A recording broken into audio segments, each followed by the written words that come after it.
I want to be very clear. Our borders are not open. Back to the regular U.S. immigration laws. You want to hold a press conference, you can do it over there. Did you ask them why the CIA lies to voters to swing elections to Democrats? The border is not open. Don't look at all of the people coming across the open border. Alejandro Mayorkas makes his claim. Ted Cruz goes off on a reporter. Also, the Hunter Biden laptop thing has a new interesting twist to it. Jim Jordan shares a few thoughts. All that and more coming up on this episode of Daily Caller Live. Thanks so much for tuning in. Daily Caller Live starts right now. 2, 1. Here we go! Might be the only brown guy on earth named Jobob. That is actually their name, Jobob.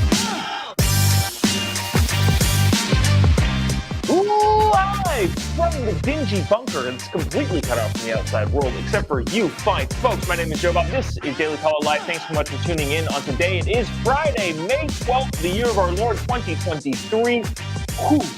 Worried for a second there. We skipped we skipped Friday the 13th by just one day. How lucky are we?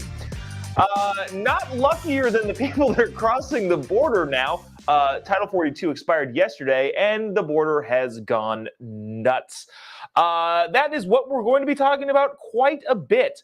Now, I think there needs to be, I would love for more people to have a firm understanding of what actually is happening. When we talk about the border being open, I think there should be a good understanding of what's happening. There is a ruling that was out last night, like late last night, by a federal judge saying, hey, you have to do this particular thing, that I think is going to make things more difficult for the Biden administration to cover this up politically. So here's Alejandro Mayorkas. We're going to start from the broad strokes, right? Here's Alejandro Mayorkas. He's the HHS Homeland Security Secretary. Watch this, and we will discuss what he says. And I would love to know in the comment section if you believe him. Watch this. Check it out. I want to be very clear. Our borders are not open. People who cross our border unlawfully and without a legal basis to remain will be promptly processed and removed. Yeah, nobody believes that. Alejandro Mayorkas, again, somebody who's, let's see, Jim said in the comment section, if his lips are moving, it's a lie. How do you know Alejandro Mayorkas is lying? Well, he's speaking. Okay, so when people say the border is open, or at least when they're trying to make their claims of the border is not open, here's what's happening. U.S. law provides that if people are seeking asylum from their home country, they can come into the United States and seek asylum there. Then they will have a court hearing in which a court or a judge will decide if their asylum claim to stay in the United States is valid or not. Well, of course, that has been abused over the last 10, 15 years of people coming across the border and saying, whoa, whoa, whoa, turning themselves in and saying, I'm here because of my home country. I don't know whether it's Honduras, Haiti, doesn't matter where. I am seeking asylum in the United States. Then Donald Trump comes into office and says, no, there's the Remain in Mexico policy that we're going to institute. So if you're seeking asylum, first of all, the NATO countries and all of a lot of your big countries allow asylum seekers to come into their countries. Here's the thing, though. In NATO, it says that if you're seeking asylum, you have to seek that asylum in the first country that you come into. In other words, if you're from Honduras, if you're from Panama, if you're from wherever people are coming from, Venezuela, and you're coming through Central America, as the agreements all stand, you have to seek asylum in the country that you first enter into, which is not the United States of America unless you're seeking asylum from Mexico, which is not the case for the majority of these people. What that means is that when people come into the United States and seek asylum, for the most part, they should be denied at the onset. That's not what's happening. People are coming across and they're giving themselves up to border authorities, and then they're being, quote unquote, processed. I want you to watch this clip from Savannah Hernandez, great Frontlines reporter from TPUSA. showing video of people getting on buses and being shipped throughout the country. And I'll tell you why that's happening, and then why that judge's ruling is going to hopefully do something. It's not a lot, but hopefully do something. Watch this clip and we'll get more clear on what it is that's happening once these quote unquote asylum seekers, which is not asylum seekers, they just want to move to the United States, come into the country. Watch this. Please, for the safety, please. Also, notice how they're trying to not let her film. That's another big component of this. Check it out. This is an attack on Trying the to country, protect folks. the privacy, please. That's what this is. Yeah, I'm sorry. We're trying to document the just trying illegal to- activity, and I understand that you want people to back up, but also there's plenty of room here. You guys have a Our lot of agents space are trying here. to do their work. I understand that, and we're trying to do our work, We're showing the American protecting people what the is going on at the border. So we are at a safe space. You guys are loading the migrants right now, so okay. You guys keep asking us to back up, and we're trying to simply stand here and film. We're not in the way, so there you go. Get back, get back, get back. Guys, you gotta move back. You gotta move back. You guys are getting closer. Interesting. So, look, I feel bad for the Border Patrol people that have to do this sort of stuff. I would imagine that they're thinking the same thing of, holy cow, what in the world is going on? But, you know, at the same time, they're doing a job that is very politically engaged at the moment. And when it has political undertones, you have to let people film that. So what's happening there is people are getting put on buses. Now, you may have heard that the Biden administration has sent 1,500 either National Guards people or U.S. Army down to the border. Now, the problem with that is it wasn't to protect the border by any stretch of the imagination. It was to help with the processing. Because remember, tens of thousands of people are coming through the open gates. There's nothing there. They're just coming through and then immediately giving themselves up, saying, whoa, whoa, whoa, I'm here to seek asylum from my home country. When that happens, they go into a border processing facility, and in that processing facility, they are quote unquote processed, and they do some paperwork. And in the past, in the way that it was working, is if somebody was seeking asylum from, let's just say genocide in Mexico. I don't, just hypothetically, or they could say, look, the cartel has made this super, super dangerous. I'm seeking asylum in the United States. Then that person would be given paperwork to fill out. They would be given a court date to reappear. And then if they didn't show up for that court date, we would know where they are and we'd get them and say, hey, you can't stay here. That's at least how the system is supposed to work. The system is broken down in several different places. I don't know why I said several twice. It's broken down in several places. First, asylum seekers are not seeking asylum in the country that they first enter. That's clear by how many people are not from Mexico coming into the United States. And second, and probably the biggest one, is that no longer are they being processed with any sort of understanding of where they're going, when their court date is, and all of that sort of stuff. And then third and lastly, people just don't show up to those court dates. So what's happening is the 1,500 troops that went down to the border to quote unquote help with processing are sitting there trying to do paperwork. And it has gotten so bad that NBC reported 2 days ago that the Biden administration is now not even giving people specific court dates. They are instead releasing them into the country and saying, at some point, you're gonna have to prove that you needed asylum. But the courts are so backlogged, they don't even have the opportunity to give them a date, and they need to process people so quickly, they're going to just say, yeah, we'll figure it out later.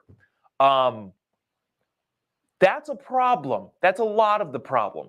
So when people are saying the borders are open, that's what they mean. This whole processing illegal immigrants coming into the United States and then being released throughout the country in various areas, being bussed, as you can see here. That's what I think a lot of people are missing. The context of how the system, one, I guess, is supposed to work, and two, how badly it has broken down. The system for which you have people coming to seek asylum, which only should be from Mexico and Canada. Those are our two only landlocked bordering countries.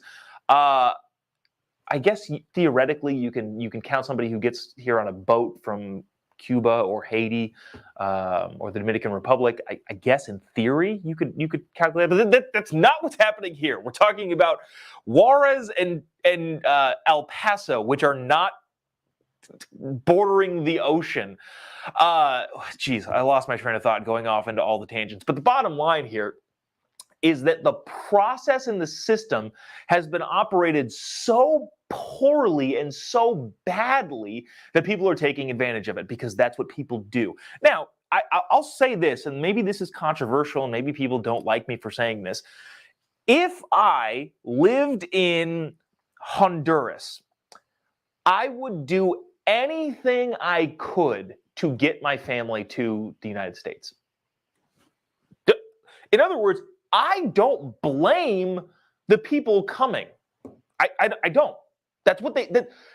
If you, wow, this might be a harsh take.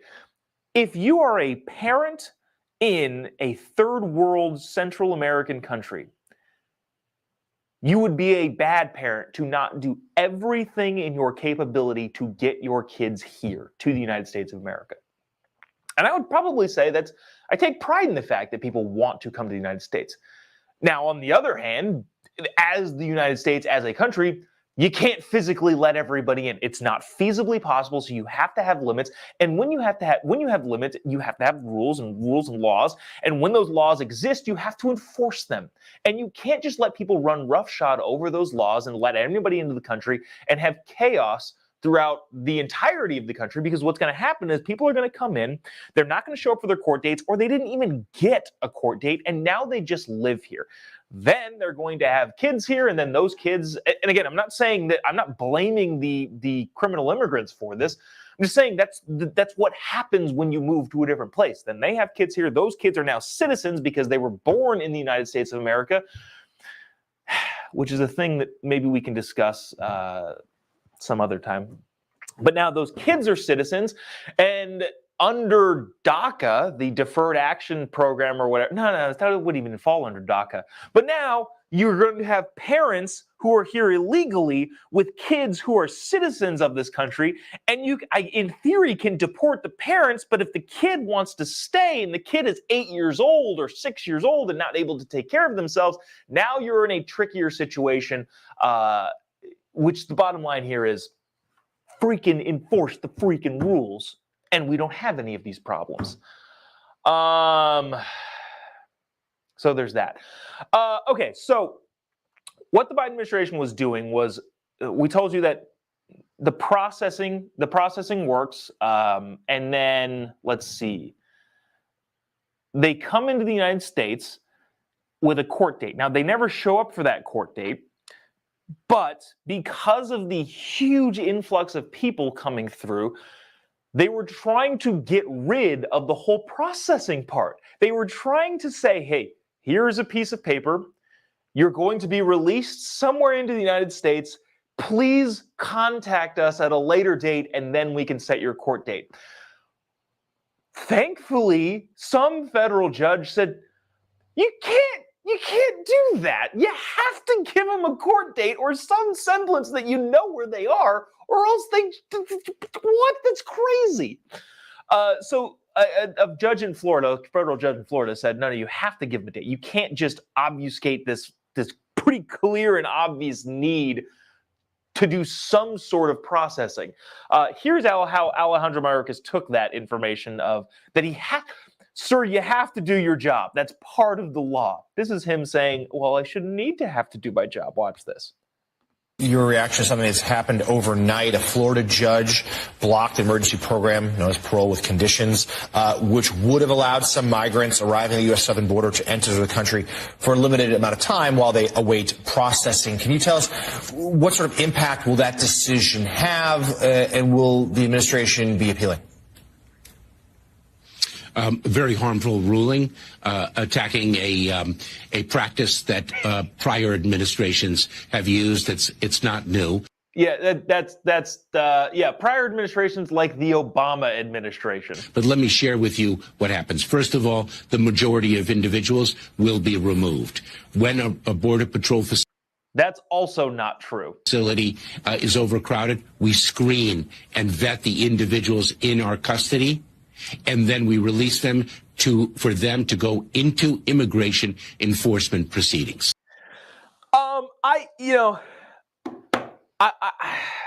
There's been some talk about impeaching Alejandro Mayorkas. I feel like the GOP-led House should do that, whether or not, I think it's up to the Senate to decide to remove him. And also that, Kristen Sinema and Joe Manchin probably would vote to remove Mayorkas. I don't even know if that's how that works. I don't know the process of it.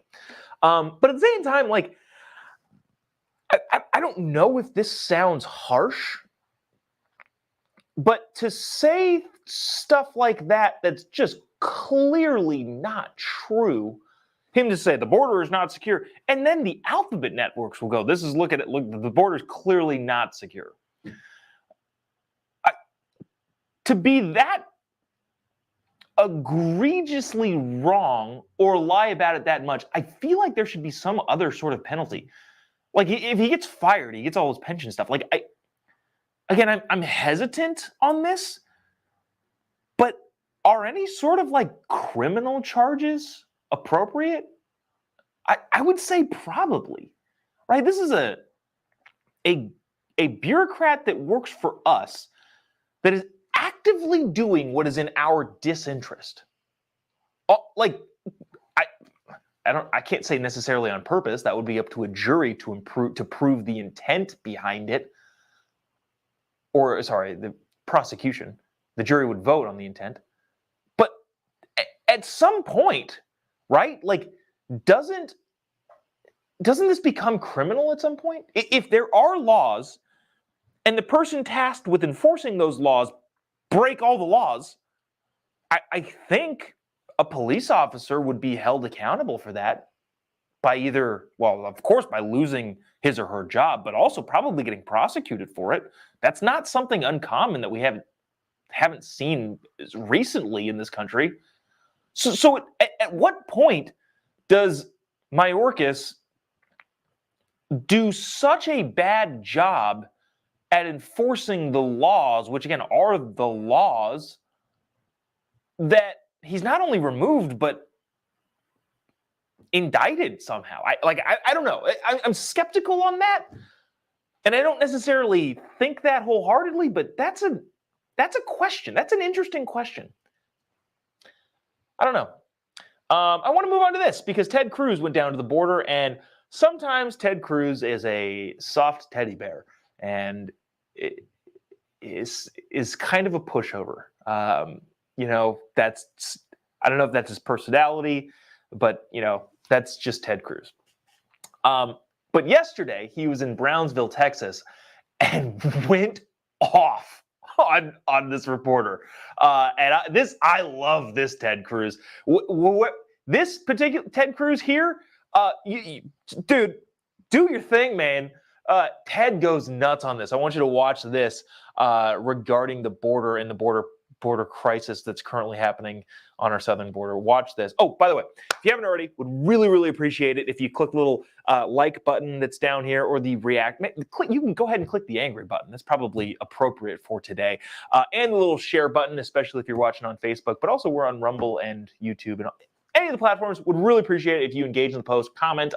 The algorithm really, really rewards us for doing that. And we like to keep this thing rolling on as long as we can. So if you wouldn't mind, that would be fantastic. Not also, we're just going to play the video. Watch this. Ted Cruz goes off. Let me ask you something. Let me ask you something. What rate of illegal immigration do we have in 2020? Do you know anything? If you're just listening to this on the podcast, you'll hear all this sort of stuff. I don't know on the video why it sometimes takes some time to catch up. But here we go. Now it looks like it's caught up now. Watch this. In office. Do you know anything? How long have you been in office? I've been in office 11 years now. And this has been kicked the count during multiple administrations. Except you're okay. You don't get to argue with me. You asked your question. You asked your question. You don't get. You want to hold a press conference? You can do it over there. You want to hold a press conference? You can do it over there. How are you? So hold on. I'm going to answer his question. The talking point of the Democrats, which this media reporter happily parrots, is, gosh, the problem can't be fixed. There's one little problem with that. It is an utter and complete lie. In 2020, The last year of the Trump presidency, we had the lowest rate of illegal immigration in 45 years. You ask, what have I done? I've championed the men and women of Border Patrol. I've championed securing the border. I've championed Remain in Mexico. And we turned this problem around and solved it. And we went from Joe Biden inherited the lowest rate of illegal immigration in 45 years. And the first day in office, he made political decisions to cause this problem. And you should be ashamed of yourself because you're a reporter and you're not reporting facts. You're telling lies. Joe Biden made a Go off, Ted. I'm all about it. Yeah, man. Like, I like the fiery Ted Cruz. I like the goatee. I've said this. I'm a big fan of bearded Ted. I think I told him that in like 2019. There's a big old line to like take a picture of Ted Cruz. I think I was at CPAC. And I think I was just walking by, and I just like, Ted, love the beard, because unbearded Ted Cruz is not a handsome Ted Cruz, but I love the beard, Ted.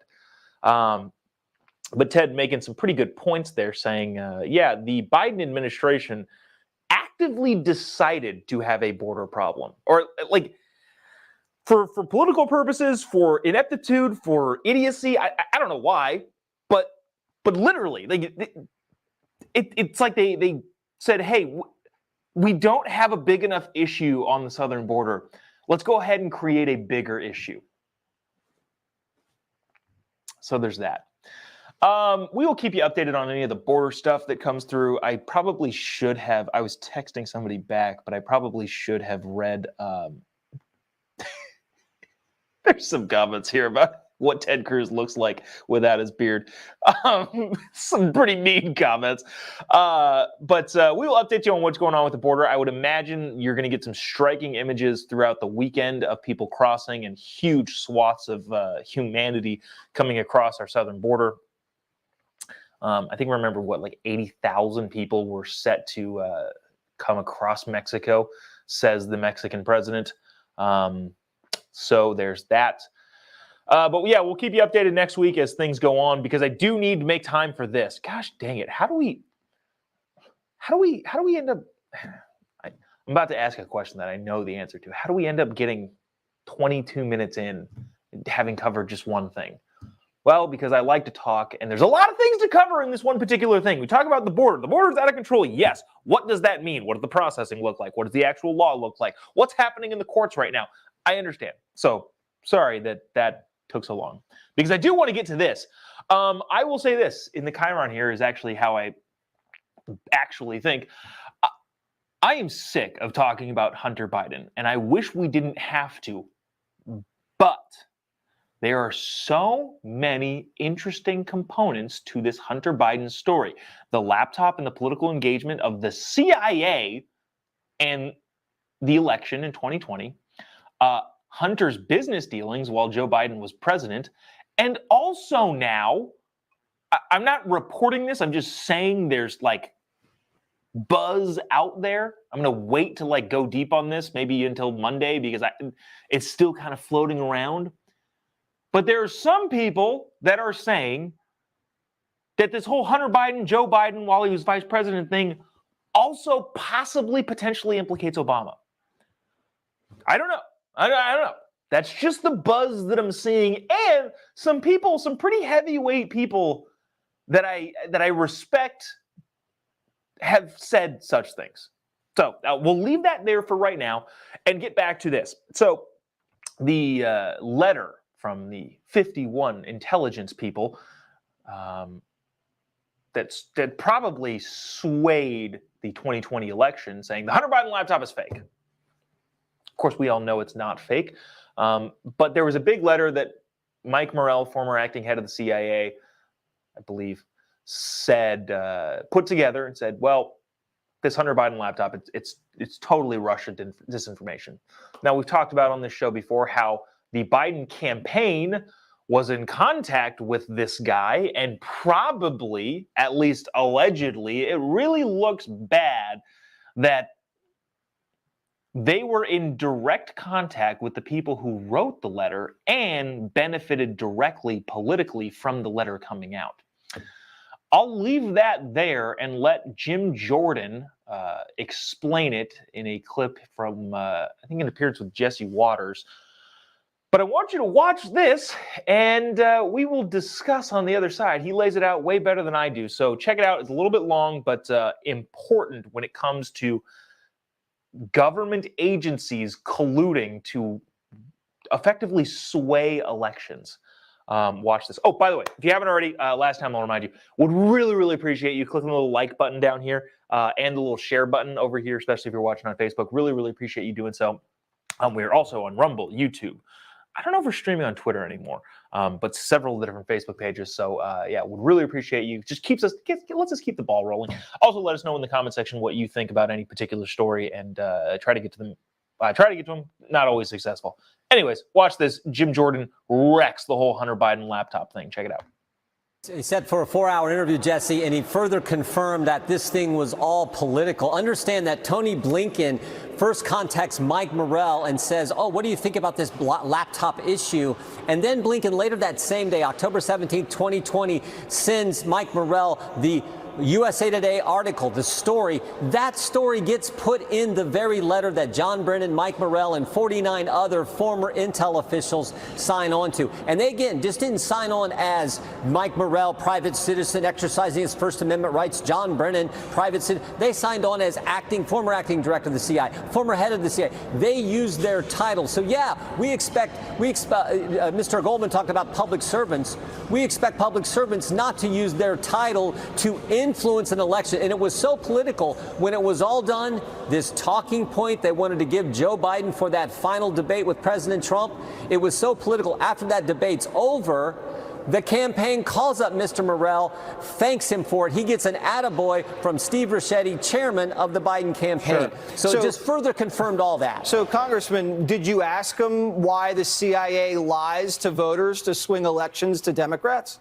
We asked him about what took place in the Publication Review Board, where it looks like someone, based on what Mr. Carrions, another individual who signed that letter, who had a different matter pending in front of that review board, gets called in October by that review board, and they said, your book is fine. Oh, by the way, would you like to sign on to this letter? So a current employee of the CIA was actively soliciting people to sign on to this letter that was used in a total political fashion with all their names associated, so Joe Biden would have a talking point in the debate. Why do you need a talking point if the laptop's not real? If it's all fake and Russian information, why would you need the talking point? And he presented it as if it was all organic. They just Shazam. It just happened out of the goodness of all these individuals' hearts. They wanted to do this as if there was no political motivation whatsoever, and we know that was not accurate. So that is going to be interesting to see what happens with all of those people. I think the biggest point that he made there is that all of the people that signed their letters used their former government official titles, like former CIA something, former this, former that, former this, or acting this, whatever. And all those people have security clearances. And here's the thing. If you know anything about the private sector and how it engages with the government, there's a lot of value to having a certain level of security clearance, especially if you're some sort of contractor or somebody selling something to the government. If you have if you have security clearance, you can make a lot of money. And I hate that. I hate the fact that that's a thing, but also it is legit. So Jim Jordan saying, hey, maybe those people should lose their security clearance for clearly acting in a political move to make sure that Joe Biden got elected by just kind of belittling and downplaying this laptop story that ended up being completely false, by the way. Their letter. They used their government officialness to flat out blatantly lie and act on behalf of the campaign, it looks like, to make sure that their political wishes were met. I think that's grounds for, at the very least, losing your security clearance, possibly even some sort of criminal charge too. I don't know. I don't know about that. Again, I'm always skeptical on the criminal stuff, lose their jobs. I mean, security clearance, at least. Same thing with Mayorkas. I don't know about the criminal thing. Maybe he's doing such a bad job and just completely ignoring the laws so much that he should be charged with some sort of crime. But at the very least, you got to fire the guy.